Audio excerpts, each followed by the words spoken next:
এখন হজের মৌসুম চলতেছে। কিসের মৌসুম চলতেছে? হজের মৌসুম চলতেছে। সারা পৃথিবী থেকে মুসলমানরা লব্বাইক আল্লাহুম্মা লব্বাইক বলতে বলতে মক্কাতুল মুকাররমায় সকলেই যাচ্ছে। উদ্দেশ্য একটাই, আল্লাহ তাআলাকে সন্তুষ্ট করা। আল্লাহ রাব্বুল আলামিন বলেন, ওয়ালিল্লাহি আলান নাস হিজ্জুল বাইতি মান ইসতাতাআ ইলাইহি সাবিলা।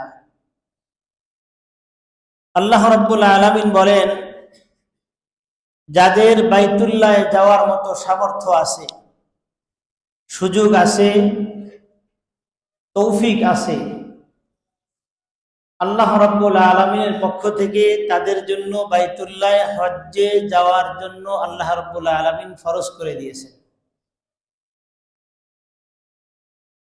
এই জন্য প্রতি বছর হাজিরা আল্লাহ তাআলার বাইতুল্লাহে হাজিরা দেওয়ার জন্য আল্লাহ রাব্বুল আলামিনের ডাকে সাড়া দিয়ে বাইতুল্লাহ জিয়ারতের উদ্দেশ্যে চলে যায়। আমরা অনেকে মনে করি 7-8 লাখ বা 8-9 লাখ টাকা হলেই বাইতুল্লাহ যাওয়া যায়। কথাটা এরকম নয়। আল্লাহ রাব্বুল আলামিন যাকে পছন্দ করবেন, যাকে নির্বাচন করবেন, সেই কেবল বাইতুল্লাহে হাজিরা দিতে পারবে। নচেত 1000 কোটি টাকা হলেও বাইতুল্লাহে যাওয়ার সুযোগ হবে না, যদি আল্লাহ তৌফিক না দেয়। আমার ভাইয়েরা, আমরা লক্ষ্য করে দেখছি বাইতুল্লাহে যে সকল হাজিরা হজের উদ্দেশ্যে রওনা করে, তাদের মধ্যে ম্যাক্সিমাম প্রায় 40 থেকে 50% লোকই গরিব শ্রেণীর।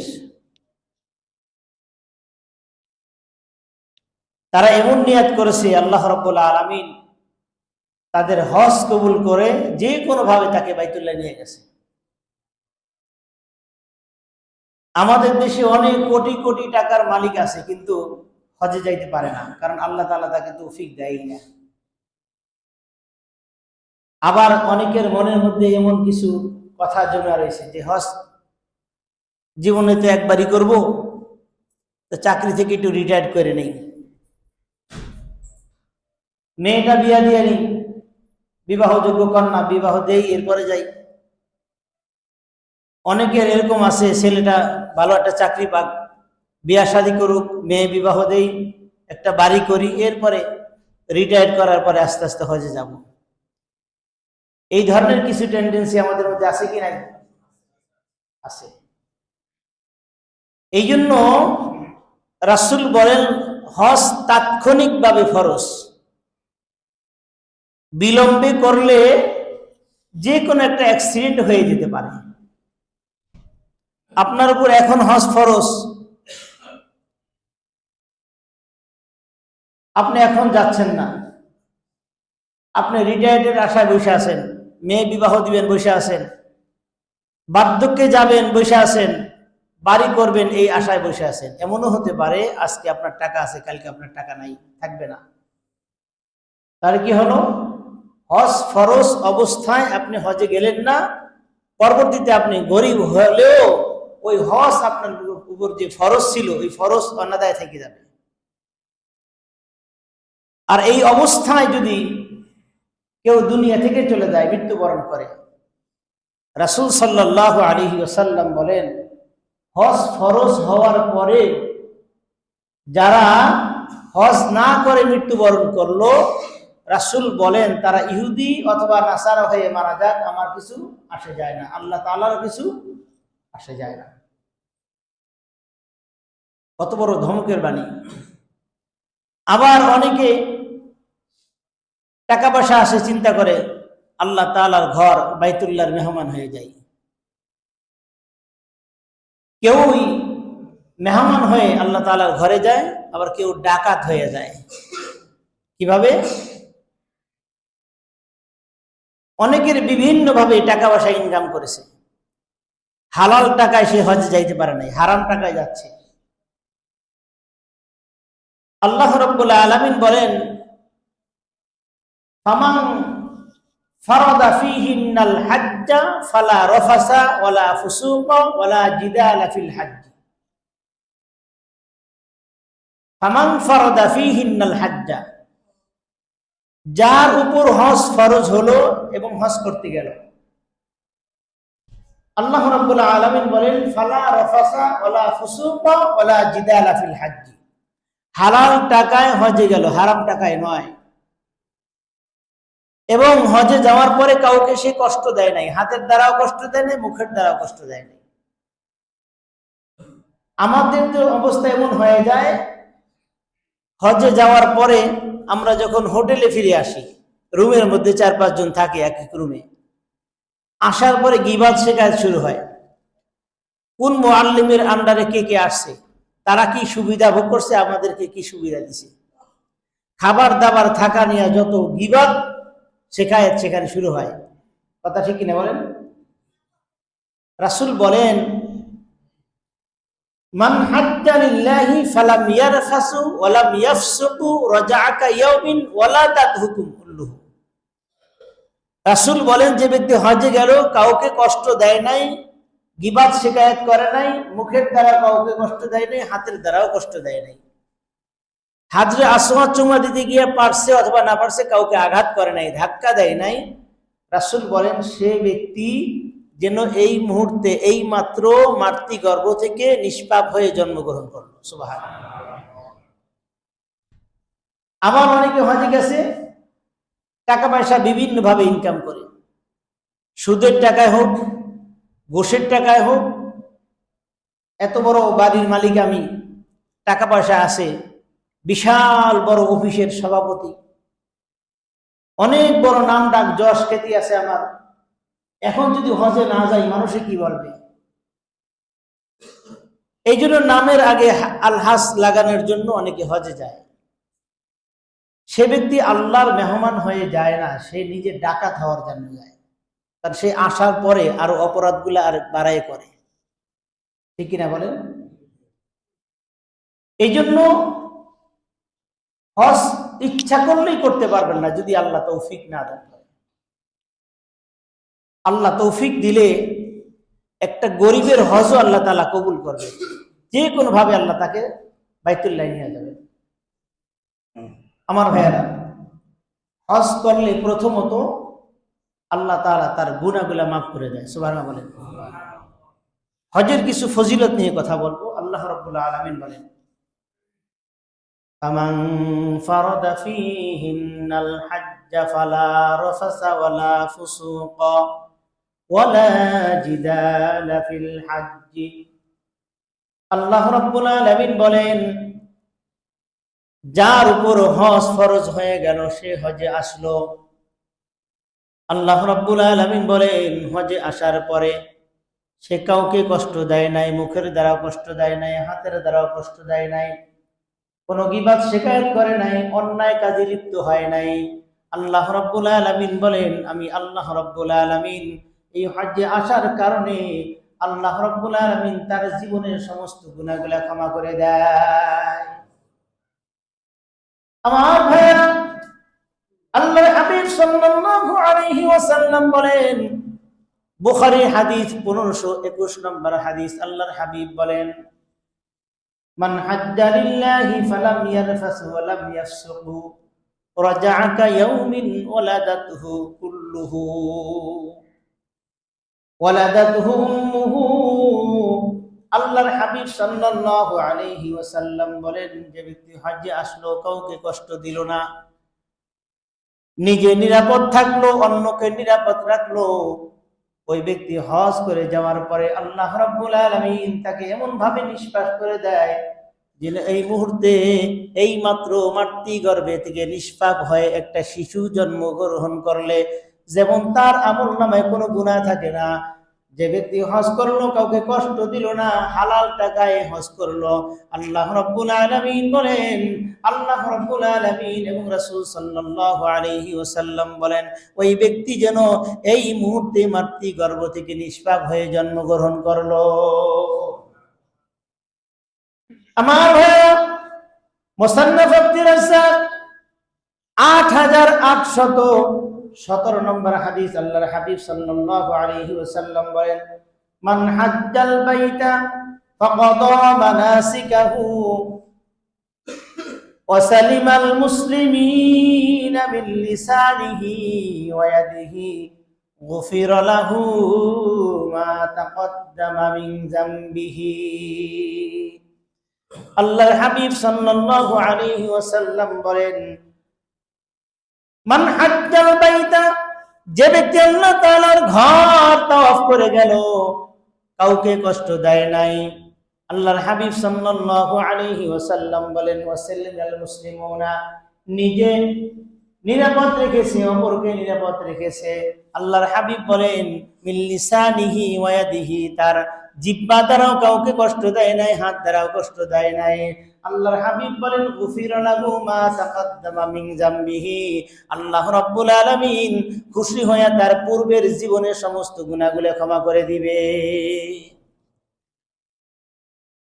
আমার ভাইয়েরা, সহিহ ইবনে হিব্বান, সহিহ ইবনে খুজাইমা 2515 নম্বর হাদিস, আল্লাহর হাবিব সাল্লাল্লাহু আলাইহি ওয়াসাল্লামকে কোন এক সাহাবী আমর ইবনুল আস রাদিয়াল্লাহু তাআলা আনহু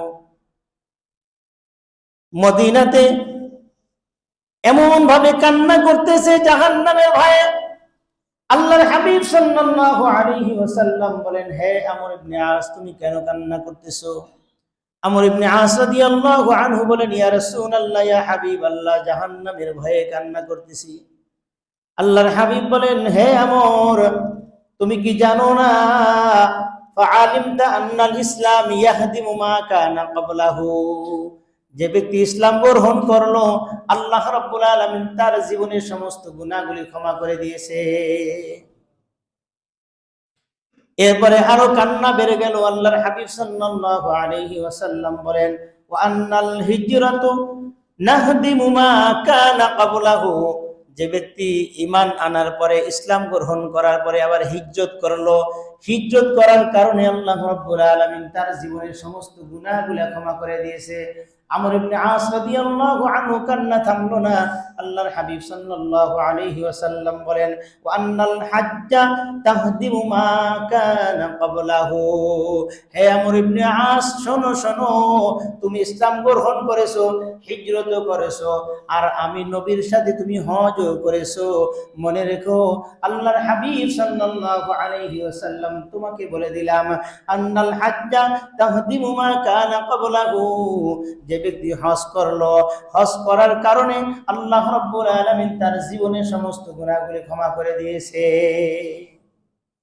সাহাবীদের জাহান্নামের ভয় কেমন ছিল, আর আমাদের কেমন আছে, কেমন থাকা দরকার, একটু চিন্তা করে দেখি। আর হজের মধ্যে সবচাইতে উত্তম হজ্জে মাবরুর, যেই হজ কবুল হয়ে যায়। হজটা কবুল হয়েছে এটা কেমনে বুঝবো? আল্লাহর হাবিব সাল্লাল্লাহু আলাইহি ওয়াসাল্লাম হজ্জে মাবরুরের একটা সংজ্ঞা দিলেন, যে হজ আল্লাহ রাব্বুল আলামিনের কাছে কবুল হয়ে যায়।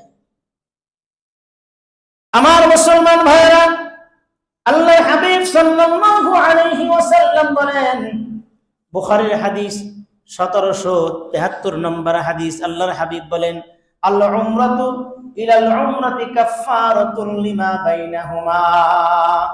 নবীজি বলেন, ও আমার সাহাবীরা শোনো, এক উমরা থেকে অপর উমরা পর্যন্ত, আজকে উমরা করতে গেলেন এবং আবার কখন উমরা করতে যাইবেন, এই দুইয়ের মাঝখানে আল্লাহর হাবিব বলেন, আল উমরাতু ইলাল উমরাতি কাফফারাতুল লিমা বাইনাহুমা, এক উমরা থেকে অপর উমরা পর্যন্ত মাঝখানে যত গুনাহ হয়, আল্লাহ রাব্বুল আলামিন কাফফারাতুল লিমা বাইনাহুমা, মাঝখানে সমস্ত গুনাহগুলো আল্লাহ ক্ষমা করে দেয়।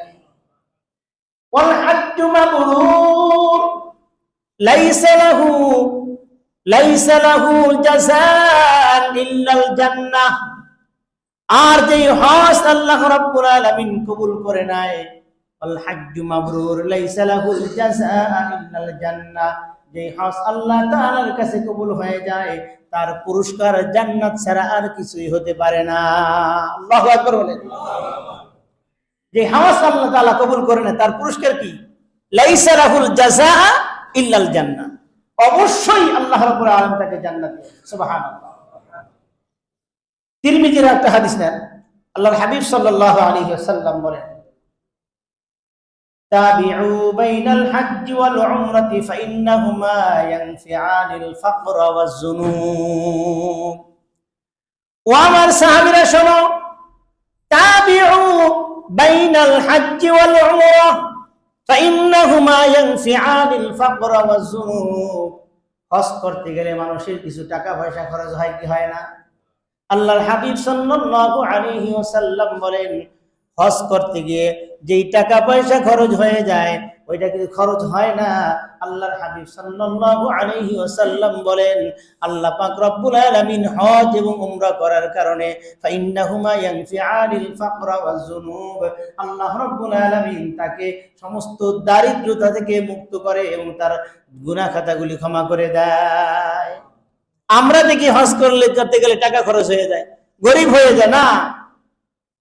রাসূল বলেন ফাইন্নাহুমা ইয়ানফিআনিল ফাকর ওয়াজ যুনুব, অবশ্যই অবশ্যই আল্লাহ রাব্বুল আলামিন তার দারিদ্রতা মোচন করে দিবেন, তাকে ধনী বানাই দিবেন। আল্লাহু আকবার।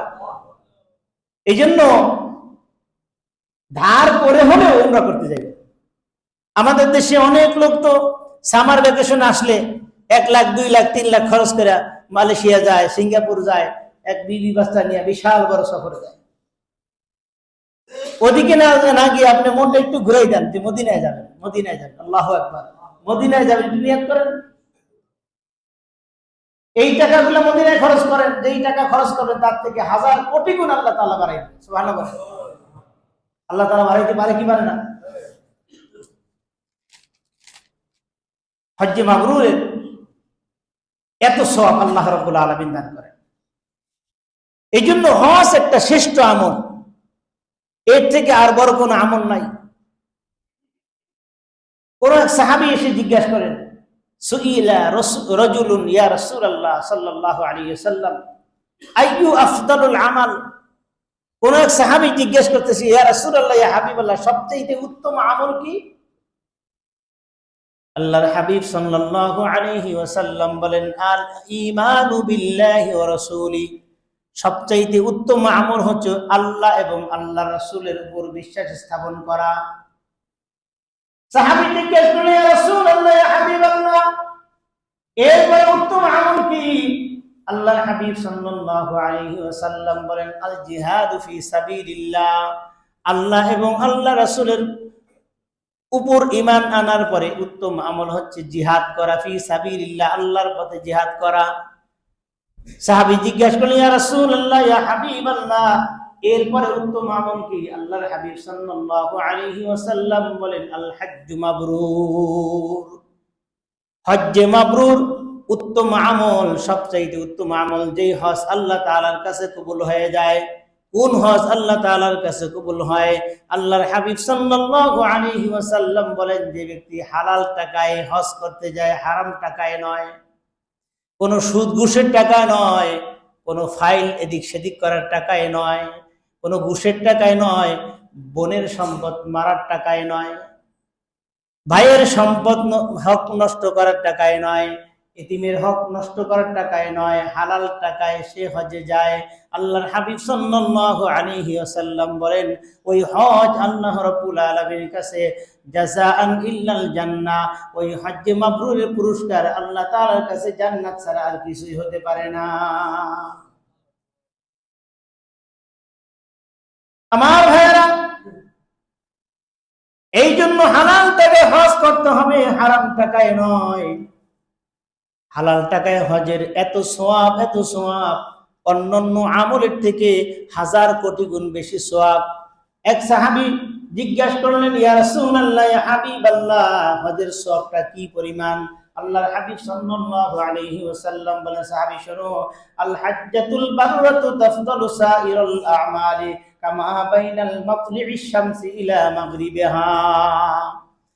আসমান এবং জমিনের মধ্যে যত দূরত্ব, মাশরিক এবং মাগরিব যত দূরত্ব, অর্থাৎ সূর্য উদয় থেকে অস্ত যাওয়া পর্যন্ত যত দূরত্ব, মনে করবে হজ্জে মাবরুরের দূরত্ব অন্য অন্য আমলের থেকে হজ্জে মাবরুরের ফজিলত আল্লাহ তাআলার কাছে এত বেশি। হজ্জে মাবরুরের ফজিলত এত বেশি। আমাদের মধ্যে তো অনেকে এরকম আছে, বাবার উপর হজ ফরজ ছিল, সেই হজটা করে যেতে পারে নাই, ছেলে এখন 1000 কোটি টাকার মালিক, অথবা বাড়ির ভাড়া উঠে আর খায়। বাবার উপর যে হজ ফরজ ছিল এটা তার জেহানেই নাই। আল্লাহর হাবিব সাল্লাল্লাহু আলাইহি ওয়াসাল্লাম সেই পদ্ধতিও দেখাই দিয়েছেন যে বাবার পক্ষ থেকে তুমি হজটা করাই নাও, নিজে করো অথবা সমাজের কোনো ভালো লোক তোমার যাকে পছন্দ হয়, ভালো লোক, তাকে দিয়ে এই হজটা তুমি আদায় করে নাও। অথচ বাবা সম্পদ রেখে গেছে, টাকা পয়সা বাড়ি গাড়ি রেখে আছে, সেই সম্পদ আমরা ভোগ করতেছি, কিন্তু বাবার কথা ভুলে গেছে। রাসূল সাল্লাল্লাহু আলাইহি ওয়াসাল্লাম বলেন, এমন ব্যক্তি আছে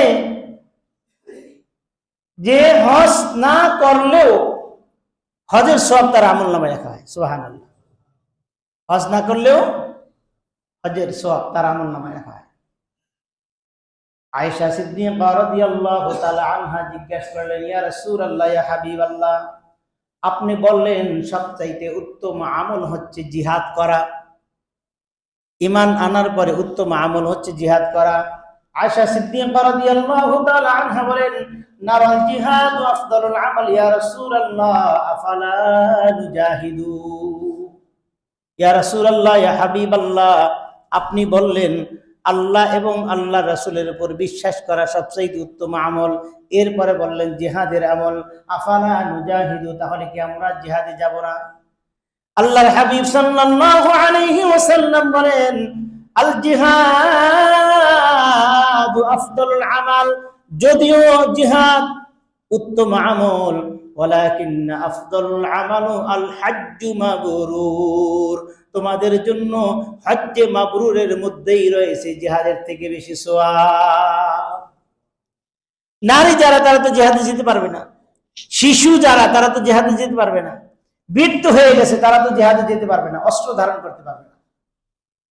তাদের জন্য রাসূল সাল্লাল্লাহু আলাইহি ওয়াসাল্লাম কি বললেন? তোমাদের জন্য উত্তম হচ্ছে হজ্জে মাবরুর করা, হজ্জে মাবরুর করলেই তোমরা জিহাদের সওয়াব পাবে। সুবহানাল্লাহ। আমার ভাইয়েরা, আমরা তো অনেকে বসে আছি এখনো, যে টাকা পয়সা আছে, ঠিক আছে, মেয়েটা বিয়া দিয়ে নেই, ছেলেটা একটা চাকরি পাক, রিটায়ার করি, এই অবস্থায় এই নিয়ত করে আমরা অনেকেই বসে আছি। এমনও তো হতে পারে আগামীকালকে আপনার টাকা থাকবে না অথবা শক্তি থাকবে না। আর বিশেষ করে সবচাইতে বেশি দুর্বল এই বাঙালিরা বুড়া হইলে যায় হজ করতে, এই ঠেলা ধাক্কা খাইয়ে হাজ অস্ত্রের কাছেও যাইতে না, দূরে থেকে কাম সেরে আসে। কথা বাস্তব কিনা? আমি দেখেছি ইন্দোনেশিয়ান যারা হজ করতে আসে, এই 12 বছরের পরে 12, 14, 15, 20, 30 বছরের মধ্যে সব এমন ভাবে ঢুকে, এদের কারণে ভিতরে ঢুকে যায় না, এবং ওদেরকে মানে এই হজ না করলে বিয়েও দেয় না, মেয়েও বিয়ে দেয় না, এমন একটা আইন আছে তাদের দেশে। আমাদের দেশের ছেলে আসলে জিজ্ঞাসা, ছেলে কি করে, কত টাকা ইনকাম, আর তারা জিজ্ঞেস করে ছেলে হজ করছে কিনা, ছেলে নামাজি কিনা, আর আমরা দেখি টাকা। আল্লাহ তাআলা আমাদেরকে বুঝার তৌফিক দান করুন। আমার ভাইয়েরা, এই জন্য কিছু কিছু আমল আছে নিয়তকে এমন ভাবে পরিশুদ্ধ করবে। রাসূল আকরাম সাল্লাল্লাহু আলাইহি ওয়াসাল্লাম বলেন, নিয়ত যদি পরিশুদ্ধ থাকে, হজ করার নিয়ত যদি পরিশুদ্ধ থাকে, হজ না করলেও আল্লাহ রাব্বুল আলামিন তার হজ কবুল করে নেয়। আত-তারগীব ওয়াত তারহীবের হাদিস। রাসূল আকরাম সাল্লাল্লাহু আলাইহি ওয়াসাল্লাম বলেন, মান খারাজা হাজ্জা ফামাতা কুতিবা লাহু আজরুল হাজ্জ ইলা ইয়াউমিল কিয়ামাহ ওয়া মান খারাজা মু'তামিরান ফামাতা কুতিবা লাহু আজরুল মু'তামিরি ইলা ইয়াউমিল কিয়ামাহ। আল্লাহু আকবার বলেন। রাসূল বলেন, মান খারাজা হাজ্জা, যে ব্যক্তি হজ করার জন্য বের হয়ে গেল,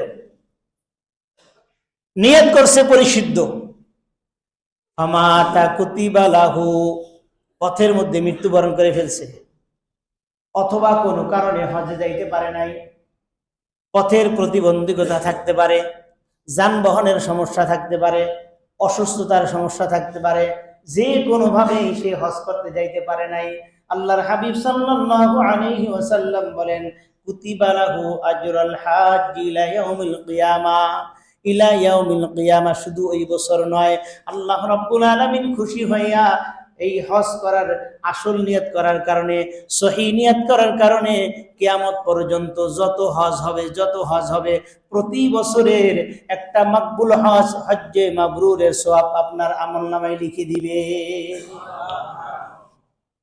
চিন্তা করছেন নিয়তের পরিশুদ্ধ কি?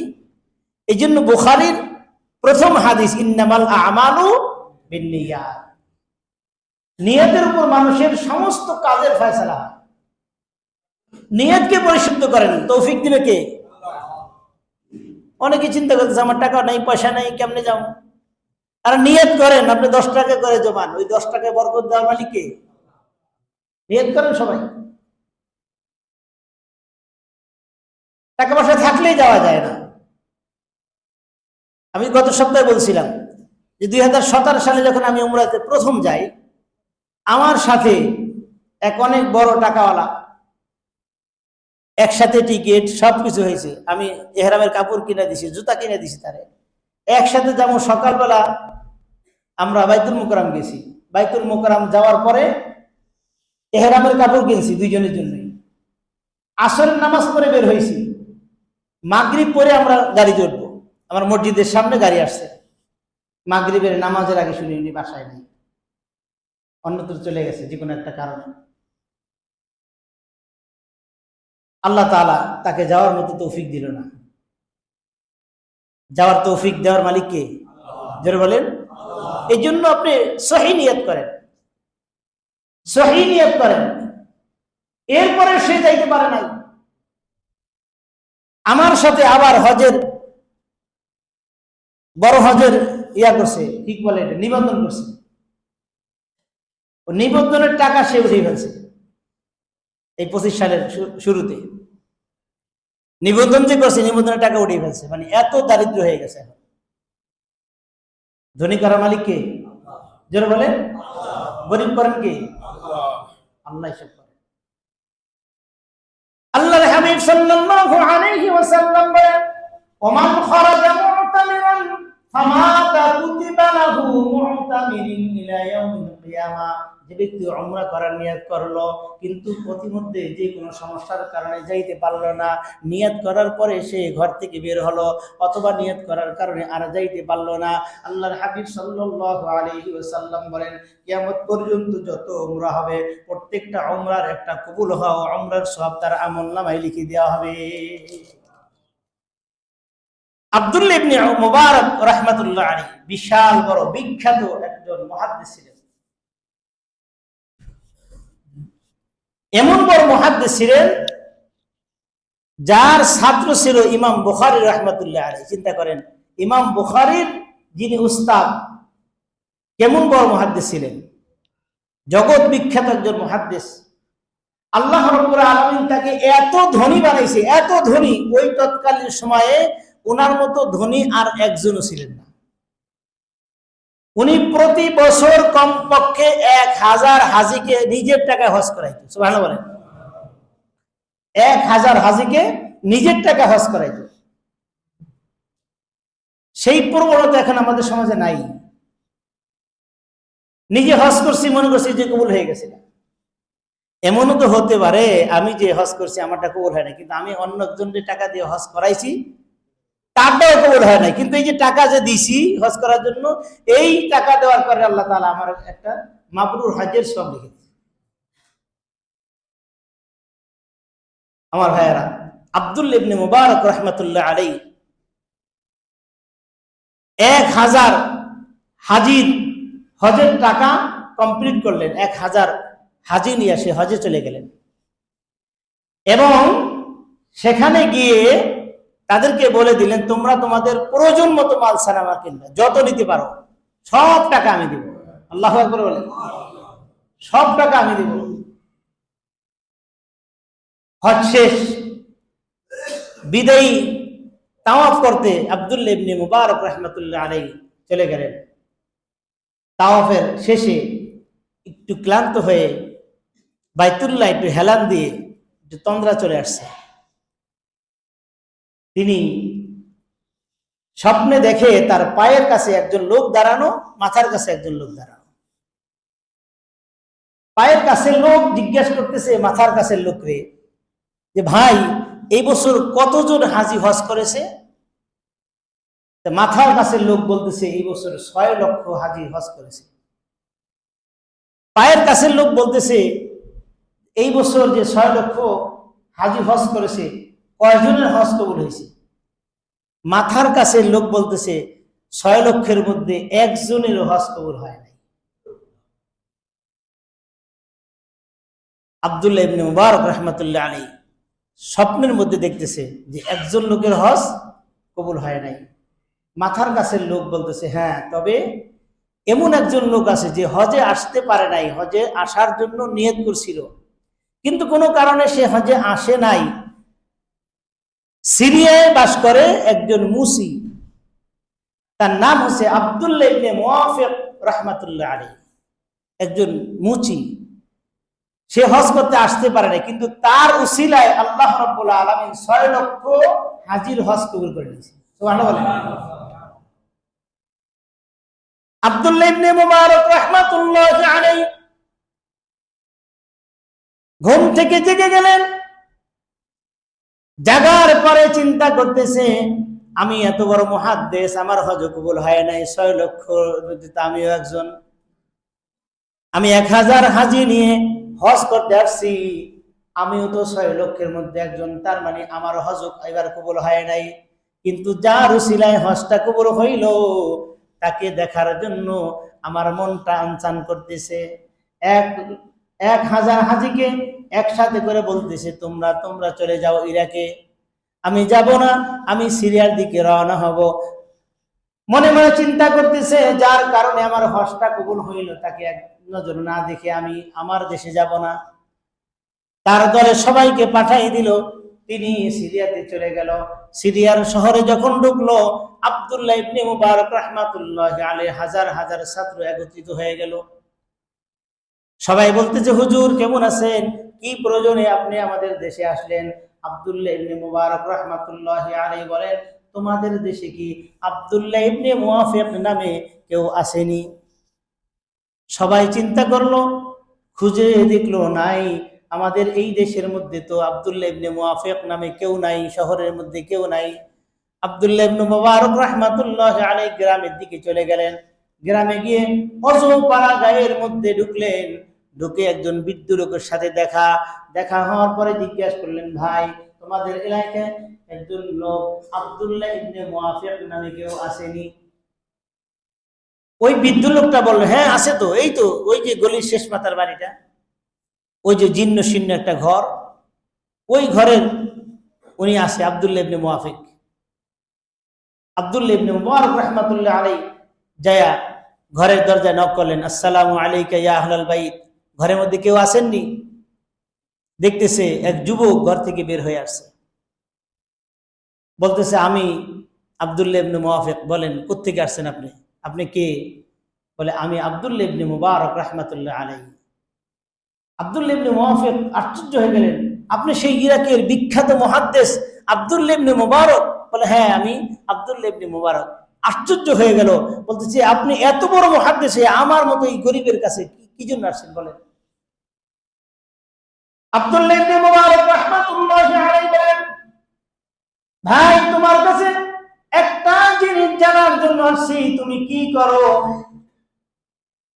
আব্দুল্লাহ ইবনে মুওয়াফিক রাহমাতুল্লাহি আলাইহি বলেন, আমি একজন মুসি, জুতা সিলাই আমি খাই। আব্দুল্লাহ ইবনে মুবারক রাহমাতুল্লাহি আলাইহি বলেন, তুমি মুসি সেই কথা আমি আগেই জেনেছি, তোমার সাথে আমার আল্লাহর সাথে সম্পর্ক কি একটু খুলে বলো। বলে, আমি তো 5 ওয়াক্ত নামাজ ঠিক মতো পড়ি, আজান হলে মসজিদে চলে যাই, আমার আর কোনো আমল নাই, আমি আর কিছুই করি না। তবে একদিনের একটা ঘটনা আমার মনে আছে, এমন একটা ঘটনা, আমি হজে যাওয়ার জন্য নিয়ত করেছি, আমার কাছে টাকা পয়সা নাই, দিনের বেলা জুতা সিলাইয়া যা কিছু ইনকাম করি, আমার সন্তানী এবং স্ত্রী পুত্র নিয়ে আমার সব টাকা খরচ হয়ে যায়, কিন্তু এই টাকা জমাইতে পারি না। হজের মৌসুমে হাজিরা হজ করতে যায়, আমার মনের মধ্যে কাঁদে, আমার মনটা দিলটা খান খান হয়ে যায়, আমার মন চায় আমিও হজে যাই। আব্দুল্লাহ ইবনে মুওয়াফিক রাহমাতুল্লাহি আলাইহি বলেন, আমি একদিন নিয়ত করলাম দিনের টাকা দিয়ে সংসার চালাইবো, আবার আমি রাত্রিবেলা ওভারটাইম করব, রাত্রিবেলায় জুতা সিলাইয়া যেই টাকাটা ইনকাম হয় এই টাকাটা আমি হজের জন্য রেখে দিব। আব্দুল্লাহ ইবনে মুওয়াফিক রাহমাতুল্লাহি আলাইহি বলেন, এমন করে 1 বছর পরে আমার কিছু টাকা সঞ্চয় হলো, আমি পাক্কা নিয়ত করলাম যে এই বছর আমি হজে যাব। সাপোজ এক্সাম্পল, আগামী কালকে হজের ডেট, সে যাবে, কাফেলার সাথে যাবে। এর আগের দিন সন্ধ্যার পরে রাত্রে যখন জুতা সিলাই ঘরে আসলেন, বিবি সন্তান সম্ভবা, তার স্ত্রীর সন্তান হবে। স্ত্রী বলতেছে, স্বামী গো, আগামীকালকে তো আপনি হজে চলে যাবেন, আমার এই মুহূর্তে একটু গোস্ত খাইতে মনে চাইতেছে। দেখবেন প্রেগনেন্ট যে মহিলারা অনেক সময় এমন কিছু জিনিস খাইতে মন চায় যেটা সচরাচর মানুষগুলা খায় না, আমার একটু গোস্ত খাইতে মন চায়। আব্দুল্লাহ ইবনে মুবারক রাহমাতুল্লাহি আলাইহি বলেন, এত রাত্রে কোথায় পাবো আমি গোস্ত? তারপরে ওই স্ত্রীকে সান্ত্বনা দেওয়ার জন্য বাজারে ব্যাগটা হাতে নিয়ে ঘর থেকে বের হয়ে গেছে। আব্দুল্লাহ ইবনে মুওয়াফিক রাহমাতুল্লাহি আলাইহি বলেন, আমি রাত্রিবেলায় স্ত্রীকে সান্ত্বনা দেওয়ার জন্য বাজারে ব্যাগ নিয়ে ঘর থেকে বের হয়ে গেলাম। বের হওয়ার পরে যাইতে কোথাও গোস্ত পাই না। হঠাৎ দেখি একটা ঘরের মধ্যে কুপি জ্বলে, ওই ঘরের কাছে যাওয়ার পরে দেখি গোস্তের ঘ্রাণ আসে, ঘরের মধ্যে গোস্ত পাকাইতেছে। আমি ঘরওয়ালাকে জিজ্ঞাসা করলাম, ভাই তোমার ঘরের মধ্যে কি গোস্ত পাক হয়? তো বলে, হ্যাঁ আমার ঘরের মধ্যে গোস্ত পাক হয়। বলে, আপনার ওখান থেকে কয়েক টুকরা গোস্ত দেন, আমার বিবি সন্তান সম্ভবা, আমার বিবি গোস্ত খাইতে মনে চাইছে, আমি আগামীকালকে হজে চলে যাব, এই জন্য এক টুকরা গোস্ত দাও, আমার বিবিকে গোস্ত খাওয়াইয়া তার মনের আশাটা পূরণ করে। ওই ঘরওয়ালা বলতেছে, ভাই তুমিও গরিব মানুষ, আমিও গরিব মানুষ, তুমি জুতা সিলাইয়া খাও, আমি দিন মজুরি, আজকে কয়েকদিন হলো কোনো কাজ নাই, কোনো টাকা পয়সা নাই, ঘরের মধ্যে পাকানোর মতো কিছু নাই। সকালবেলা দেখি বাচ্চাগুলা ক্ষুধার যন্ত্রণায় ছটফট করতেছে, আমার স্ত্রীও ক্ষুধার জ্বালায় ছটফট করতেছে। আমি কাজের জন্য বের হয়ে গেলাম, সারাদিন খোঁজার পরে কোনো কাজ পাইলাম না। যখন ঘরে ফিরে আসতেছি দেখলাম পথের মধ্যে একটা গাধা মরে পড়ে আছে, ওই গাধা থেকে কিছু গোশত ছুটাইয়া আমি এসে পাক করতেছি। হে মুসি ভাই, হে আব্দুল্লাহ ইবনে মুওয়াফিক, তোমার জন্য এই গোশতটা হালাল নয়, আমি আমার বাচ্চা সহ এই গোশতটা জান বাঁচানোর জন্য হালাল, তোমার জন্য এটা হালাল না। আমি জান বাঁচানোর জন্য এই গাধার গোশত কেটে নিয়ে আসছি। আব্দুল্লাহ ইবনে মুওয়াফিক রাহমাতুল্লাহি আলাইহি চোখের পানি ছেড়ে দিলেন, বলেন, ভাই তুমি একটু অপেক্ষা করো। একদরে বাড়িতে চলে আসছে। ওই রাত্রিবেলায় তিনি হজের জন্য যেই টাকাটা জোগাড় করছিলেন, এই টাকাটা নিয়ে ওই দিন মজুরের হাতে দিয়ে দিলেন। সুবহানাল্লাহ, দিন মজুরের হাতে দিয়ে দিলেন, তারা হজে যাওয়া হলো না। কাফেলাকে বলে দিলেন, তোমরা যাও ভাই, আমার যাওয়া হবে না। কাফেলা চলে গেল হজ করতে। অনেক বিশাল বড় ঘটনা। হজের মৌসুম শেষ, কাফেলা সব মানুষ এসে তার সাথে সাক্ষাৎ করতেছে। সুবহানাল্লাহ বলেন। একজন এসে বলে, হে আব্দুল্লাহ ইবনে মুওয়াফিক, তুমি কখন আসলা? আব্দুল্লাহ ইবনে মুওয়াফিক রাহমাতুল্লাহি আলাইহি বলেন, আমি তো হজেই যাই নাই। বলে, কি বলো? তুমি তো আমাদের সামনেই ছিলে, আমাদেরকে পথ দেখায় দেখায় হজে নিয়ে গেছো, সব জায়গায় তোমাকে সামনে পাইছি। সুবহানাল্লাহ বলেন। আর একজন এসে বলে, হে আব্দুল্লাহ ইবনে মুওয়াফিক, তুমি কখন আসলা? বলে আমি তো যাই নাই। বলে কি বলো? হাজরে আসওয়াদ, কালো পাথর যখন চুমা দেব তুমি আমাকে জায়গা করে দিয়েছো। সুবহানাল্লাহ বলেন। তুমি কি রহস্য করো, আমাদের সাথে কি মাস্কারা করো? তুমি তো গেছো, কখন আসলে সেটা বলো। বলে ভাই আমি তো যাই নাই, আমি তো যাই নাই। এরপরে আরেকজন এসে বলে, হে আব্দুল্লাহ ইবনে মুওয়াফিক রাহমাতুল্লাহ আলাইহি, তুমি কখন হজ থেকে আসলা? বলে আশ্চর্য, তোমরা সবাই বলতেছো এই কথা, আমি তো এবার হজেই যাই না।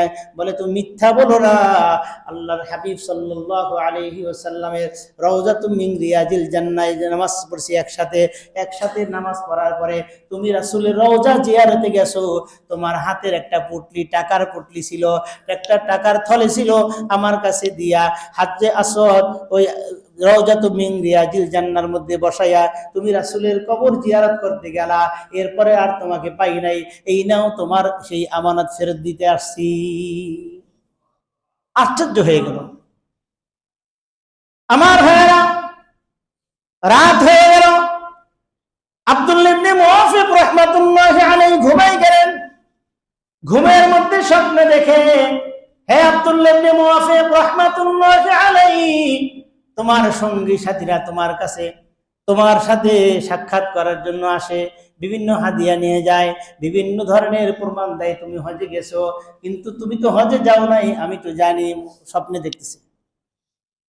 আব্দুল্লাহ ইবনে মুওয়াফিক রাহমাতুল্লাহি আলাইহি, তুমি হজে না যাই একজন দরিদ্র মানুষের পাশে দাঁড়াইছো, যার খাবার নাই, টাকা নাই, পয়সা নাই, ক্ষুধার যন্ত্রণায় সন্তানগুলা ছটফট করতেছে, মরা গরুর গোশত খাইতেছে, তুমি এগুলা দেখে সহ্য করতে পারো নাই, তোমার হজের টাকাগুলা তাকে দিয়েছো। শুধু তোমার হজ নয়, তোমার এই দানের উসিলায় আমি আল্লাহ রাব্বুল আলামিন তোমার এই হজের উসিলায় এই বছর 6 লক্ষ হাজির হজ কবুল করে নিয়েছি। আব্দুল্লাহ ইবনে মুওয়াফিক রাহমাতুল্লাহি আলাইহি বলেন, আমি স্বপ্নে দেখি আমার ঘরের মধ্যে মুহাম্মদ রাসূলুল্লাহ সাল্লাল্লাহু আলাইহি ওয়াসাল্লাম হাজির হয়ে গেছে। আল্লাহু আকবার। আল্লাহর হাবিব হাজির হয়ে গেলেন।